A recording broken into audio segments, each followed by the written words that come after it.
Hello, everyone, and welcome to UGA Sports Rumors versus Facts. I am Blaine Gilmer, joined as always by Trent Smallwood and Jed May, as we are here to talk all things Georgia football recruiting.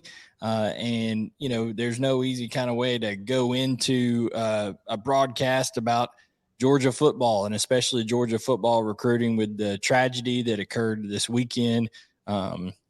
A wreck that resulted in the loss of life of Devin Willock and Chandler LeCroy, and some other injuries as well. But guys, we wanted to start off this episode. We know that a lot of people were impacted, and it's just felt it's been such a strange time here with the highest of highs for a program, the pinnacle of back-to-back national championships, and then this just as low and numb feeling is how Dash kind of put it in his column, which was very well written, of losing a guy that was such a big personality as much as he was a large human being there in Devin Willock, and then someone in Chandler LeCroy who I've come to learn over the last day and a half here has had such a tremendous impact on a lot of families that are a part of the Georgia program and maybe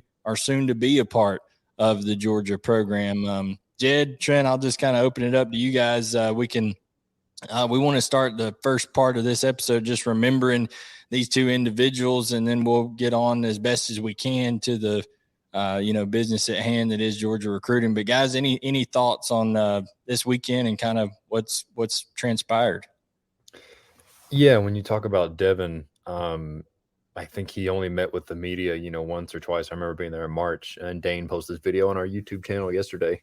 And he's one of these, Georgia's had a lot of linemen, it seems like, in recent years with pretty good personalities, and Willock was another one. He had a big smile on his face when we talked to him, which, I mean, let's be honest, not a lot of not necessarily everyone has when they meet with the media from a Georgia perspective. And he was certainly, a good guy. I know him and Xavier Chuss were very close, both being Northeastern guys, and that's an area that Georgia's has really developed ties in recent years, and getting guys from that Northeastern section of the country. And a good guy. We've seen that video of him and the offensive lineman at I think it was the national championship media day, and they're talking about their go-to restaurants for post game or whatever it is. And we've seen that tweet where he meets up with that little kid at a Zaxby's or whatever, and lets him wear his national championship ring. And he just seemed like a genuinely a good dude. And it's crazy that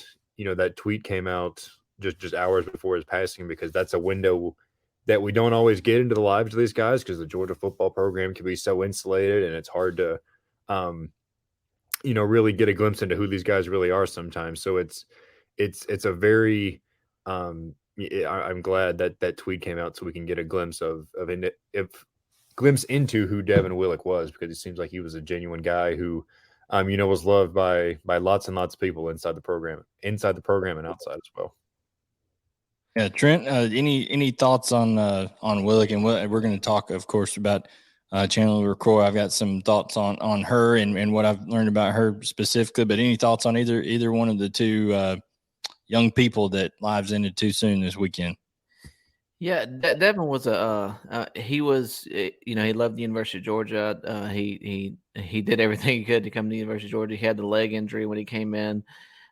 We didn't talk to him as much because I guess he was a late addition to this class, more towards signing day. But we didn't really get the chance to build that relationship like we do with some of these guys. But just from everything I've heard, just a genuinely just nice young fella. I mean, he was loved by all his teammates. He was loved by people in Athens. He was loved by just everybody around him. And, my prayers go out to his parents, who also had to, he lost his half brother at 20 years old in the same way back in 2009. So I know from a parent standpoint, that's just your worst nightmare. So prayers out to the Willock family and everybody involved in this tragedy. I know that the next few days are not going to be easy.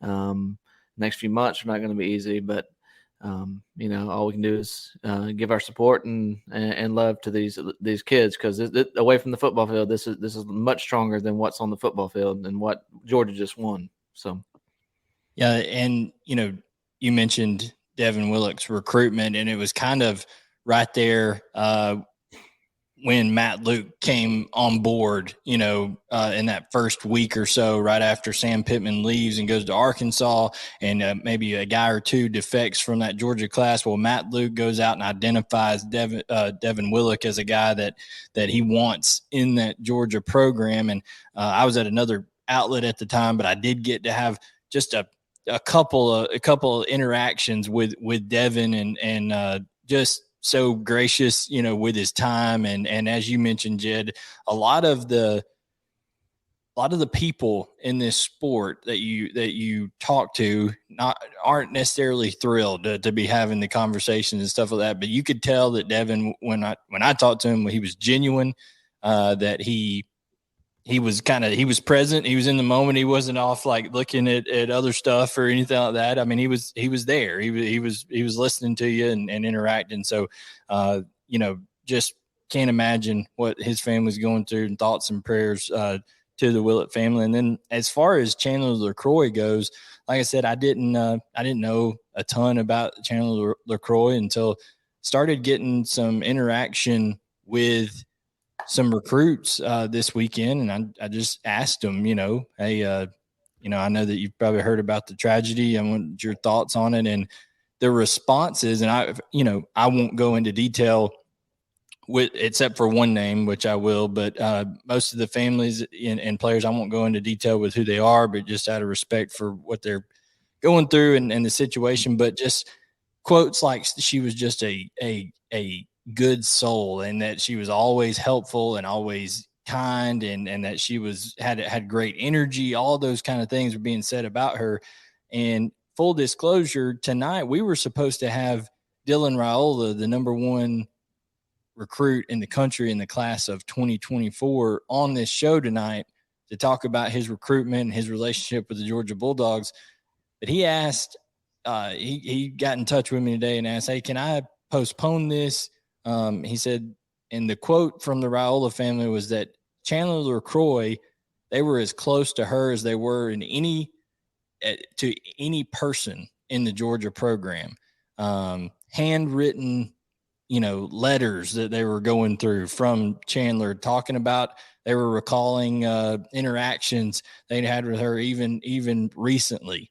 And, really touched by how she treated their family. And I thought I'd give a little bit of background, because I had someone on the vault send me a direct message and asked if I could shed a little light into the role of how these recruiting staff members, such as Chandler, what they kind of do and how they're involved. And guys, they're vital in what goes on in this Georgia program and the success of it, because they become an extension of these families. Literally, when these recruits arrive and their families arrive for these visits, it's people like Chandler, who was a recruiting analyst, that are in charge from start to finish of making sure they end up where they're supposed to be, getting them from place to place, taking care of any needs they may have during the time there, handling a lot of that outside communication, checking up on them, periodically, things like that. And by all accounts, she was absolutely excellent at that job. See quotes out there from Kirby Smart. You see, he said in the AJC store that Brandon Sudge wrote that he said he wishes he could have five of Chandler LeCroy's. I mean, needing that many of her in the program, because she was that good at what she did. And, like I said, multiple recruits have reached out and said that to me, and also on social media, even guys who have went elsewhere, you can see they were impacted by how Chandler treated them during their time being recruited by Georgia. So our thoughts and prayers are out to those families and all those that are impacted, and just realize that it's there's a lot that goes into this this whole program that's bigger than wins and losses. There's relationships. Kirby Smart talks about connection, and at no more time than this do I pray that part of that program is absolutely true, because they're going to need connection and need each other and need prayer during this time. So we thought we would open the show with that and kind of give you guys some insight that we've just kind of gleaned in either our interactions with those two individuals or people that have been around them. So the only way we can transition is that we know that Chandler was, crazy about recruiting and that she would love that Georgia program. So we're going to talk a little bit about the last, works that she did this weekend and talk about some of the visitors that came for the national championship celebration. Jed, there was a lot of people in town, a lot of talented prospects. And, it turned out to be a fruitful weekend, as well as Georgia has claimed 2 commits in the class of 2025 after this weekend of visits. Yeah, we'll start there first. 2 guys who were in town: Justus Terry, a Rivals 100 defensive lineman from Manchester, Georgia, and then Micah Debose from Alabama, Rivals 100 offensive lineman. Both committed today. We started getting wind of Debose actually last night, or actually Saturday night, I think it was. And it's kind of been, didn't happen Sunday for obvious reasons. It was pushed back to today.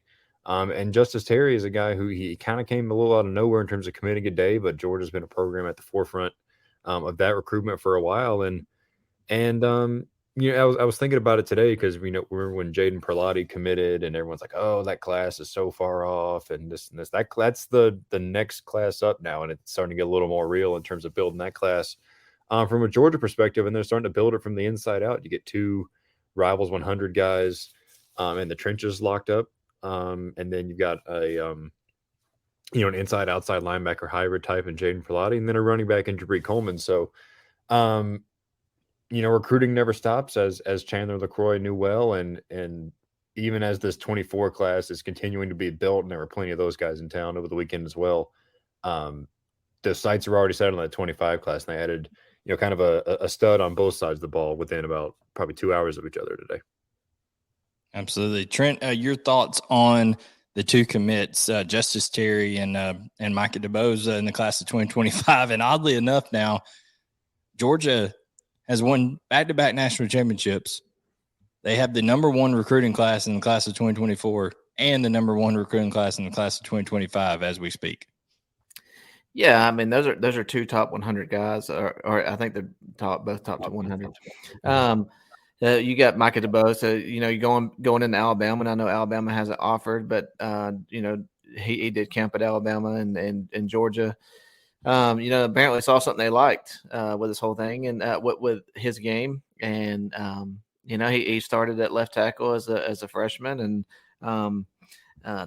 on his high school team, helped lead his team to a state championship in 4A in Alabama. He plays multiple sports. He plays basketball. He's also track. Georgia looks for those basketball players on the offensive line, the athleticism, the ability to get out in space and block. And this is a big dude. I mean, 6'5", 315. But he's athletic. He gets out and he's athletic in space, and is really I think you look at 2025 as a long ways out to project offensive linemen. It's hard enough to project offensive linemen in the class we're in now. Yeah. But I think he's got potential to be very good, and I could see sitting on that 5-star and being top 100 prospect, coming. And I certainly do believe Alabama's going to offer at some point, and Georgia will have to hold on there. Yeah, I mean, we referenced Raquez McElderry in this 2023 class. Georgia kind of noticed him first, so to speak, in the state of Alabama.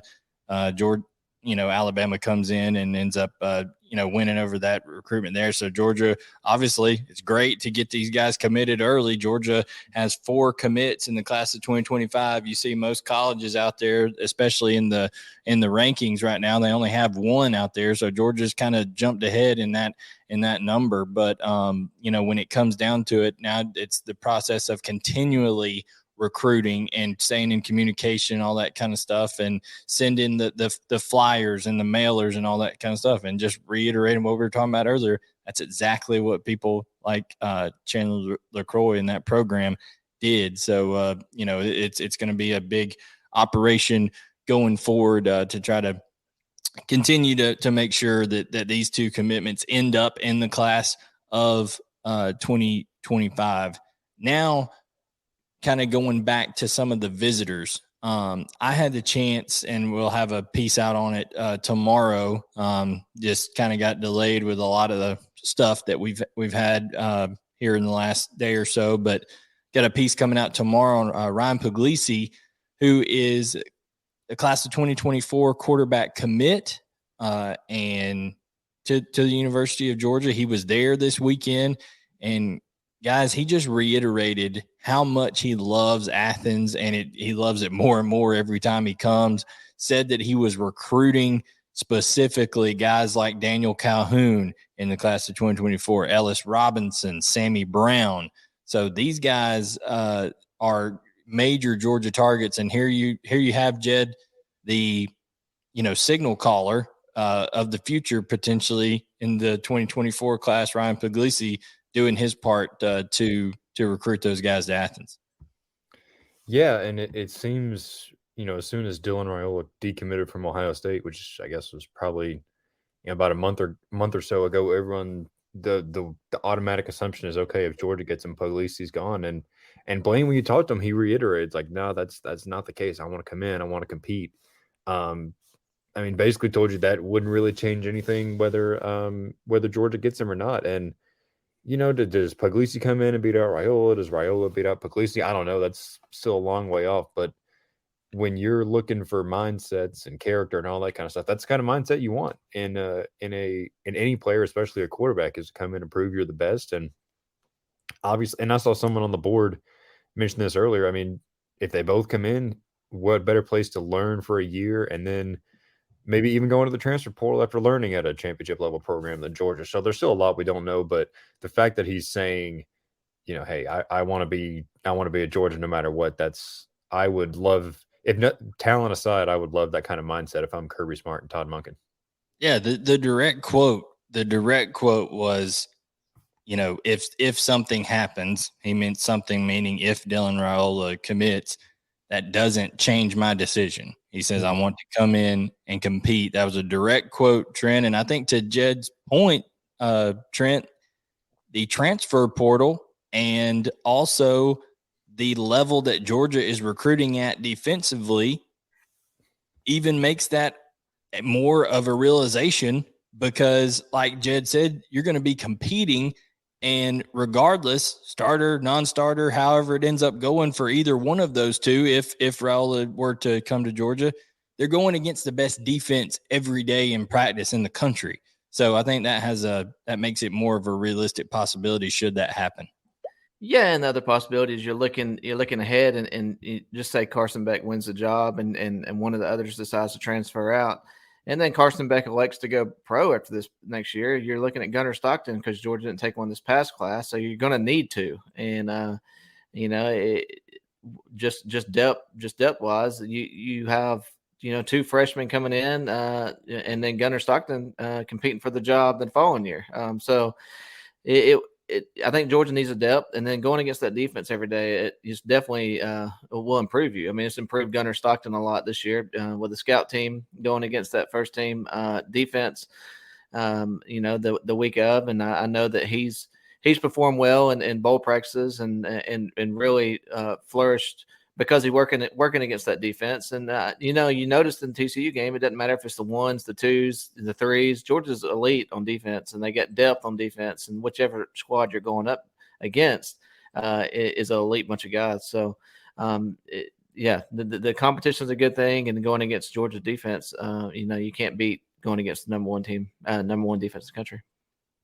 Yeah, and I do want to say on the flip side of that, with Dylan Raiola, Georgia is very much pursuing him. It was told to me earlier today that Todd Monken was making his way out there to check check up on Dylan Raiola and kind of see how things are going there. And I do think that, listen, I think Georgia's in a great spot, as we reported all the way back on December 17th when he decommitted from Ohio State. I went on the vault and said, Georgia is the favorite here. And people kind of said, oh, no, he's going to be at Nebraska within the week. I'm just telling you, I still stand by that point and say Georgia's the favorite here. And let me also make it clear that even though I said Todd Monken's going to visit out there, this is not just a deal about Todd Monken. And I know that I see it in the chat. I see, questions out there on the vault. I know Todd Monken's getting, a flirtation from the NFL, and who knows, he may actually end up wanting to go back to the NFL one day. But as I talked to Puglisi and to Raiola, Georgia has an infrastructure there, and it starts at the tip of the spear there with Kirby Smart. That, first of all, Puglisi and Raiola, should Raiola end up coming to Georgia, Kirby Smart is the guy that they have kind of fallen in love with in this program. Also, Mike Bobo is playing a big part in these recruitments, and Montgomery Van Gorder as well. So these are guys that I think are vital to this process, and it's not just a one person deal. But Trent, I do want your thoughts on Monken to the NFL, and how big of an impact do you think that would make on the class if that were to take place? Yeah, I think Georgia's gone under Monken. This is the first you've really seen Kirby just turn over the offense and kind of let an offense coordinator be an offense coordinator. And Monken's flourished at Georgia, and I'm not sure whether or not he goes or not. I think one thing he's looked for is head coaching positions. I think that's one of the main things he wanted, and is being offense coordinator in the NFL or being offense coordinator at University of Georgia. He doesn't as far as recruiting, he doesn't do as much recruiting from in the whole standpoint of recruiting other offensive players. Yes, he has done Ladd McConkey, he's picked out some guys, but most of the time he's stuck, he's just recruiting the quarterbacks. He'll go visit a few people, but he's not he doesn't have to do as much as other guys do at Georgia from a recruiting standpoint. So it would have to be the right job, the right place for his family. And as far as the impact on this class, I think Monken's brought a structure and an offensive philosophy to Georgia that Kirby likes, appreciates, and I think even if this did happen, I don't think you would see a huge fall off in recruiting unless they went a couple years and then they got back to what Pittman did, or not Pittman, what Chaney did, and what the control of the offense and them really not throwing it out to their playmakers, getting their playmakers in space. So I think you wouldn't see it immediately. You might see it a couple years down the line, but I think Kirby right now has built has hired the offensive staff he's needed to kind of transition that offense to the next phase, and he knows that that's what he needs, moving forward, whether it's Monken's the offense coordinator or not. Yeah, absolutely. I mean, I think it's where you would miss Todd Monken the most, obviously, would be in that play calling deal, on game day, not as much in the recruiting aspect, and I don't think it would even impact as many of the recruits there. But I think it's a good deal when you're Kirby Smart and you've got a guy who's averaged, over 40 points a game as an offensive coordinator at that university, and that you really, really like is just about your best friend there, Jed and Mike Bobo, that he could turn to if need be.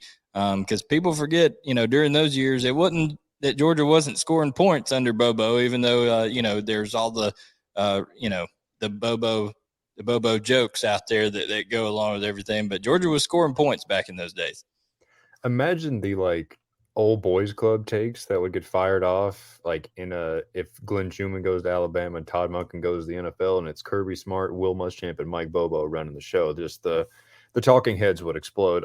But yeah, and Blaine, you mentioned that Mike Bobo being involved in recruitment. I mean, remember last summer when all the talk was about Arch Manning? I said, hey, one guy on the staff that's really huge is Buster Faulkner. That's really involved with Arch Manning. And I think like you said, when you get a guy of Dylan Raiola's caliber, it's a whole staff. I mean, I'm sure Del McGee is building relationships, or Brian McClendon. So, I mean, quarterback is unique because quarterbacks take into consideration more scheme fit type things. But as far as, oh no, the offensive coordinator as a person is gone, I don't think it would be, I don't think it would kill Georgia's recruiting by any means. But, and like you said, Trent, I don't see him probably leaving Athens unless it's for a head coaching job somewhere. It had to be it's not, I don't think he came to Athens as a stopover to jump back to the NFL as soon as possible. I think he would really want the right fit, a good place for him and his family, and it would really take something special to pry him out of Athens. I think, at least right now.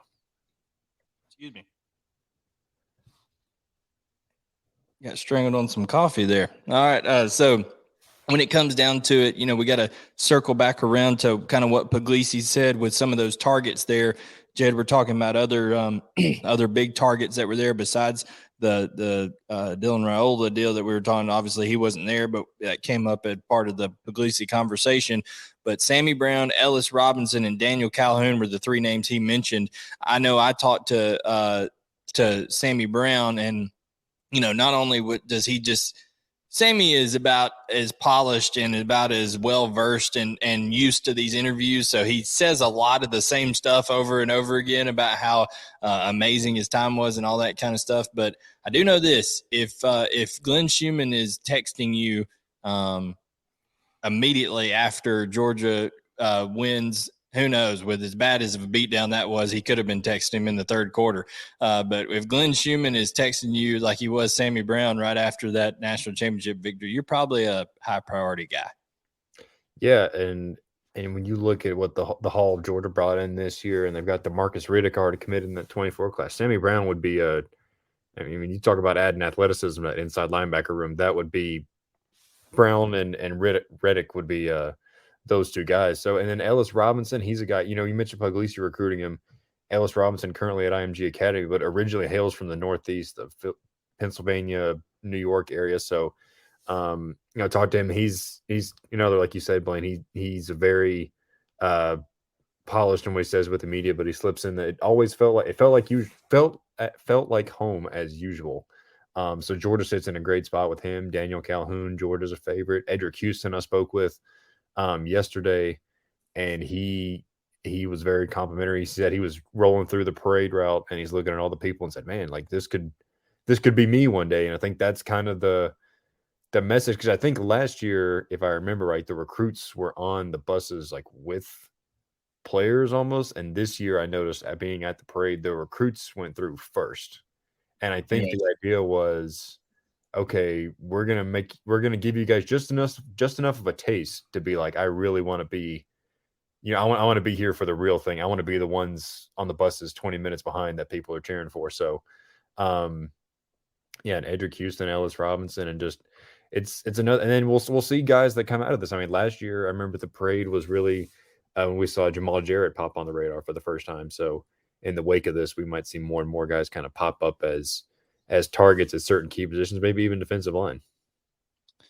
Yeah, I mean, it's crazy the amount of talent that Georgia has already accumulated in the class of 2024, Jed and Trent, and what, with all you said there, that they could end up accumulating. I mean, it's on pace to be maybe a historic class for Georgia. Now it's going to take a lot, and to rival that 2018 class and all that kind of stuff that went down, Trent. But it's looking like Georgia is definitely reaping the benefits of back-to-back national championships with this 2024 class, Trent. Yeah, I mean, you look at the rankings, and you already have you got 8 commits and 6 or so in the Rivals 100 or somewhere on there, or Ryan. I don't know where Ryan Puglisi is right now, but you have you already have a firm foundation set, and you're not even talking about guys that are ranked as 5 stars currently.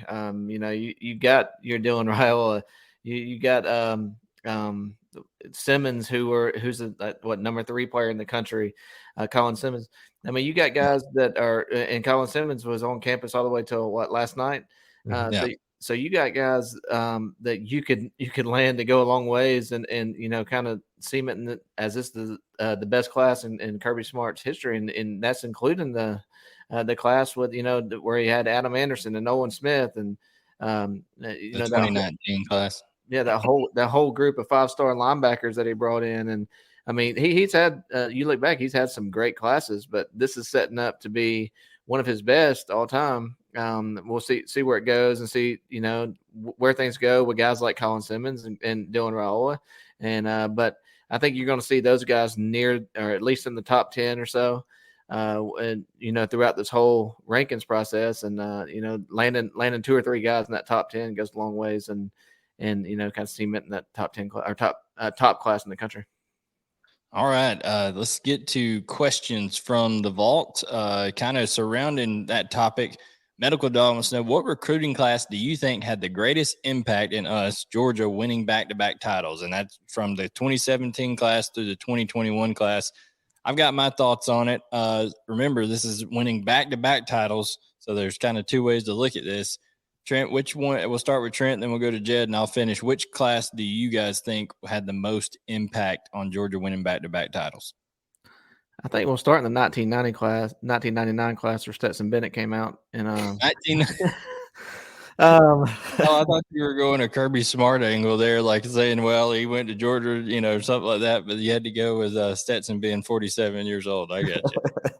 The 19 class with Nolan and those guys. I mean, I think you had a lot of guys that came out of that class and went pro this year or last year, with N'Kobe Dean and Trayvon and George Pickens and those guys. I don't know. I mean, I think if you look across the board at all the guys that played, I mean, you could. I think that this past class was big just because Micah Williams was a big part of it, and I know that's the 22 class, and we're not discussing that, but I mean, I think it's a combination of all these classes, because you saw freshmen standing out, you saw seniors standing out. You saw sophomores standing out, like your Devin Willocks and guys like that, where they were not supposed to play as early as they did, and they came in and flourished. So I think it was a combination of all the classes. I don't know of one class standing out from that standpoint, but I think just the Kirby and him doing an excellent job of recruiting every year and building talent and adding talent on top of talent. I think it's really started to show. And, you could look back at that Rose Bowl game and Georgia playing the national championship back then. And he had not had the opportunity to stack that talent. And now that he's had that opportunity to stack that talent, you're just seeing it flourish on the field. Jed, what class do you think was the biggest impact? Yeah, I'm not old like Trent is, so I actually pulled up the question on the vault right in front of me here. And I'm going to go, I mean, you look at this 2018 class, you've got Zamir White, James Cook, Jamari Sawyer, a lot of these guys who were on actually last year's championship team. And I think that's what you look at, because even, like Kearis Jackson hasn't exactly, like, he hasn't had a Georgia Hall of Fame career. Chris Smith didn't play the first couple of years. Channing Tindall blew up his last year. But I think those guys are the ones who really help kind of set that culture. Because if you look at, 17, they lose the national championship, 18, losing the SEC championship, 19 blown out, 20 COVID year is weird, but you don't even make the SEC championship game. So I think the bulk of that class, these guys that came back for one more year, they were kind of responsible for kind of changing the culture, whatever needed to be changed, and the DNA traits and the skull sessions and all that kind of stuff. I think it's that class that really kind of helped do that. So even more than on-field stuff, I look at that class, and it's got Quay Walker's in here, Chris Smith, Jordan Davis, and Devontae Wyatt, a lot of the core leaders on that first championship team last year. I think you're looking at this class as a whole. You probably look at 2020 or this championship as a whole. You probably look at 20 with Keely Ringo and Jalen Carter.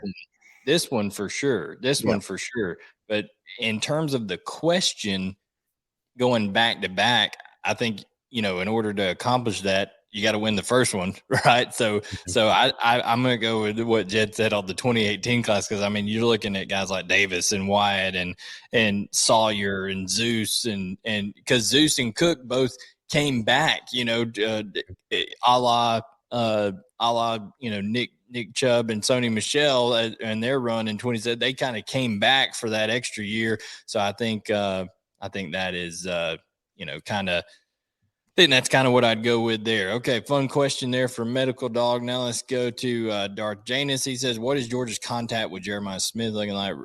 Real smoke there. Here. I posted that note on the vault a couple of days ago. I'll tell you this: if Dylan Raiola does commit to Georgia, I would expect names like that to come into focus, and that's all I would feel at liberty to say about that. I do know that there has been contact, there has been talk of a visit, either later this month or for spring. And listen, when you got a quarterback the caliber of a Dylan Raiola, should that take place, I'm sure there's going to be receivers around the country and a guy that he'd already built a relationship there at Ohio State as a recruit. That would definitely be something to keep your eye out on. CBuck11 says, "What 24 OL is UGA pursuing the hardest?" Jed, I think that would have to be Daniel Calhoun if Puglisi's comments are to be read into. Yeah, you look at Daniel Calhoun. I believe Rivals has him listed as a tackle. I think Georgia's looking at him as a guard, actually. They're pursuing Cam Pringle, who is committing one day this week. Doesn't seem like that'll be Georgia there, but obviously there's a long way to go. You look at a name like Fletcher Westfall that Stacey Searles has kind of identified as a priority guy. Jonathan Daniels, who camped to Georgia last in the summer and earned an offer. So, I think if you're looking at guys they're pursuing hardest, I think you'd probably look at Calhoun. And I think if I had to pick one, it'd be him and Pringle with obviously, like I said, Pringle set to come off the board here in the next few days. And from Meadow Creek, Trent Champ Thompson, right, is a guy that I think they're definitely talking to, and he dropped a top 7, I believe, today or yesterday that had Georgia included in it. Yeah, he plays a lot of offensive tackle, but he's going to be a defensive lineman. Oh, okay. I knew he played offensive line at Meadow Creek, so I didn't know which side of the ball he was going with there. And there's some kid up like Massachusetts, like Lambert, that they're after, Kirby Lambert or something, and there's several other offensive tackles they're after. But yeah, the ones that Jed mentioned are really what they're focusing on. I say the guys that the staff's focused on, and there's several out of state guys that we'll keep an eye on as well. Absolutely. All right, Andy Stowe said, "This is specifically for you, Trent. What, if anything, changed that made Trent put in the future cast for Dylan Raiola?" Like, I'll tell you straight up, when Blaine mentioned that Georgia was in heavy contention when he decommitted, I basically said, "No, there's no way Georgia's going to land Dylan Raiola." But just after talking to people, sources around campus, it really came that Georgia's the team to beat in this. That he's got the best relationships with Georgia, and I know there's, I guess the Nebraska being the factor in there, several other schools, USC being there, but just from overall relationship standpoint and where Georgia feels like they are in this race and kind of the way Raiola is talking, I just feel like Georgia is the team to beat in this, and I don't see this moving because quarterbacks usually come off the board in the spring, and I like where Georgia sits right here. Yeah, I definitely think that there's still visits to take, and I'll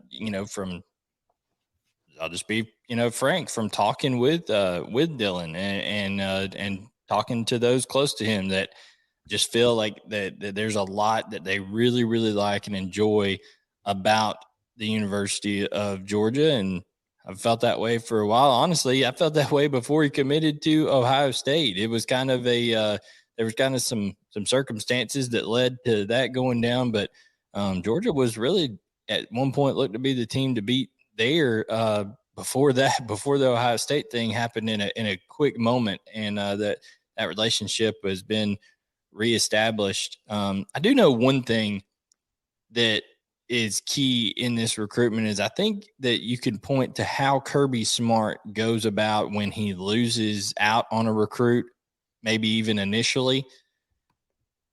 It isn't, we've heard stories through some of the people that we work with of college coaches who don't necessarily handle that phone call well, right, Trent? That when somebody calls and says, hey, I'm committing somewhere else, because let's be honest, these coaches are spending time away from their families to try to get to know these recruits and their families so they can be a part of their program and all that kind of stuff. They spend a lot of time and invest a lot of energy into recruiting these kids. And I can imagine it can be frustrating when you lose out on one, but I know that that is not how that conversation went down with Kirby Smart, because I was told firsthand about it, and I know that Coach Smart, basically communicated that Georgia would always be there, and they always want the best for him and all that kind of stuff. And I think that kind of made it easy to rekindle things when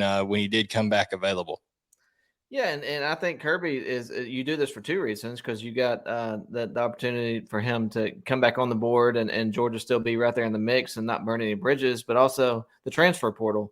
You see Georgia being favorite for some of these guys that they missed out on early on in their recruiting process, and Kirby's not one to burn these bridges and continue to be that talks with the family and stuff, not necessarily players that are on campus at other schools, but I'm talking about recruits he doesn't burn those bridges. Like he continues to build relationships, even though they might not be coming to school. And I think you can take that approach, or you can take like an approach like Clemson and tell people, no, you can't visit anywhere else when you're committed here and stuff like that. And it really doesn't sit well with some of these guys, especially 17, 18-year-old kids and their parents. So I think Kirby's done a great job from that standpoint of not burning bridges and being able to circle back around, because just the way the staff is, treats these young men and treats these families.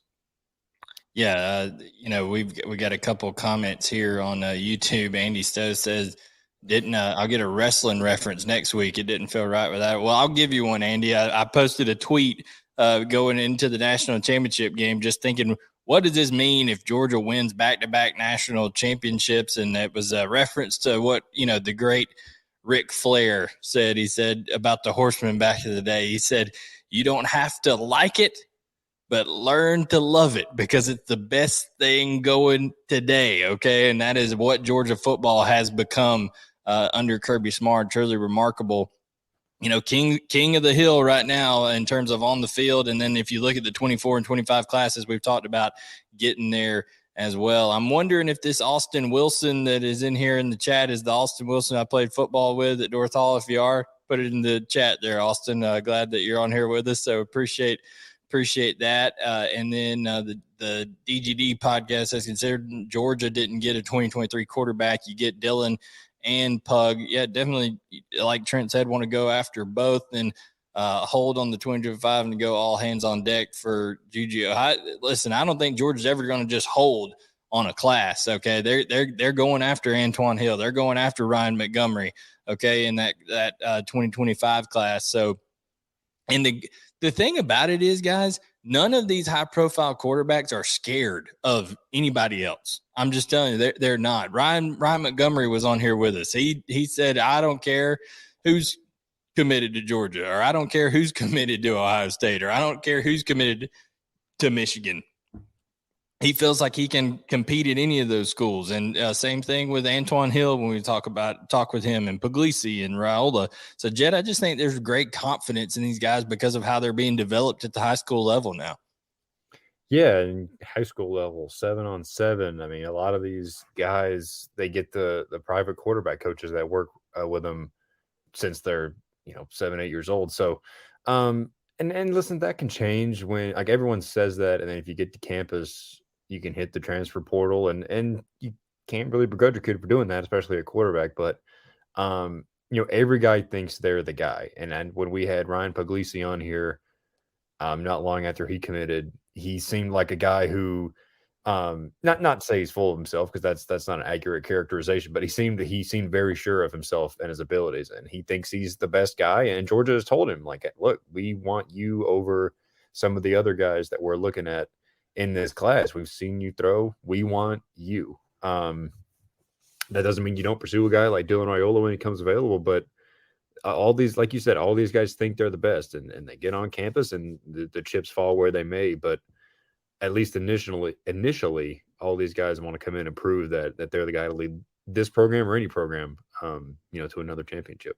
I think the quarterback position is with the transfer portal is very important to take one per year, no matter what, even if there's two in the 24 class, just for the simple fact that there's only one position on the field for a quarterback. With these DBs or defense linemen, you're looking at multiple spots these guys could play with the cross training and the offensive linemen, the way they cross train. And there's better opportunity on the field, but if you're taking one every year, you can kind of make sure that you have 3 or 4 guys on campus for the guys that, there's going to be guys that it don't work out, then they transfer or enter the transfer portal.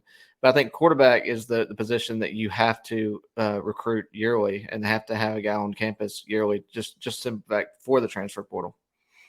Yeah, real quick, we'll run through some more of these YouTube questions here. Crystal Chrissy asks, how many more players will transfer? How many more will Georgia get from the portal? I don't know. What's the count right now on the transfers? I'm not sure the certain number, but I know Dom Blaylock just went in to the portal this evening. There's been a numerous amount of guys that were more in kind of depth type roles, and now you could probably see some more that are maybe some backup offensive linemen possibly in there. I wouldn't be surprised if you saw maybe another receiver or two, in the leave, because Georgia is going to be absolutely loaded at wide receiver next year. And I know that people may think, well, you need depth and all that kind of stuff.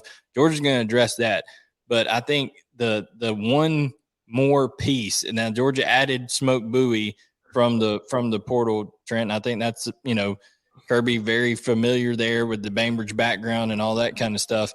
But I think if you could inject some truth serum into the Georgia staff and say, what's one more thing you would like to get from the portal if you could, I think it would be one more experienced athletic corner out of the portal. If they could get one more of those, because I feel like there could maybe even be a little attrition there with some of the depth.